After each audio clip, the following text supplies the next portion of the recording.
নব্বইয়ের আন্দোলনের ফলশ্রুতিতে যখন স্বৈর সেনা শাসকের যখন বিদায় হয়েছিল, পরবর্তীতে দেশনেত্রী বেগম খালেদা জিয়া তিনি আপোষহীন, আপনারা শুনেছেন ৮৬ এবং ৮৮ নির্বাচন বর্জন করে তিনি নিজেকে আপোষহীন নেত্রী হিসেবে প্রতিষ্ঠিত করেছিলেন। রাজনৈতিক যোদ্ধা, সুশীল সমাজ এবং পণ্ডিত ব্যক্তিবর্গ তখন বলেছিলেন খালেদা জিয়া নাকি ভুল করেছেন নির্বাচন। পরবর্তীতে প্রমাণ হয়েছিল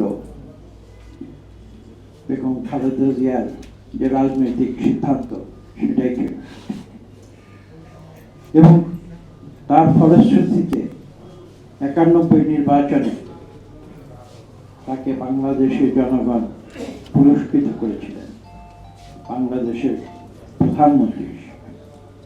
আপনাদের মনে আছে কলকাতার দমদম বিমানবন্দরের একটি বক্তব্য, যেখানে বলা হয়েছিল বিএনপি নাকি 10টি সিটও পাবে না ৯১ নির্বাচনে।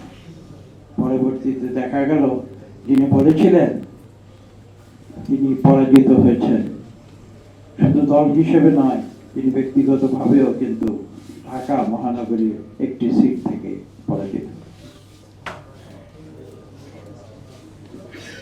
যে কথা বলছিলাম, আমি তখন বিশ্ববিদ্যালয়ের একজন সাধারণ শিক্ষক,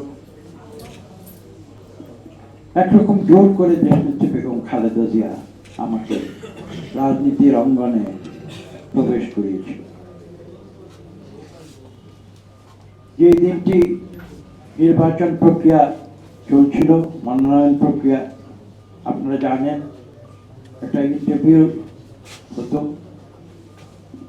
আমি সেদিন কার্জন হলে, আমি এখনো শিক্ষকতা করি, কার্জন হলে ছিলাম।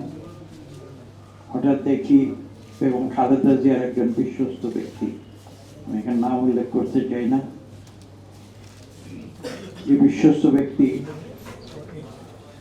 দেশনেত্রী বেগম খালেদা জিয়া ৮০ দশকে যখন স্বৈরাচারী এরশাদের বিরুদ্ধে আন্দোলনে রাজপথে ছিলেন, তখন এমন কঠিন সময় গিয়েছিল যখন তিনিও কিন্তু ঘরে থাকতে পারেননি।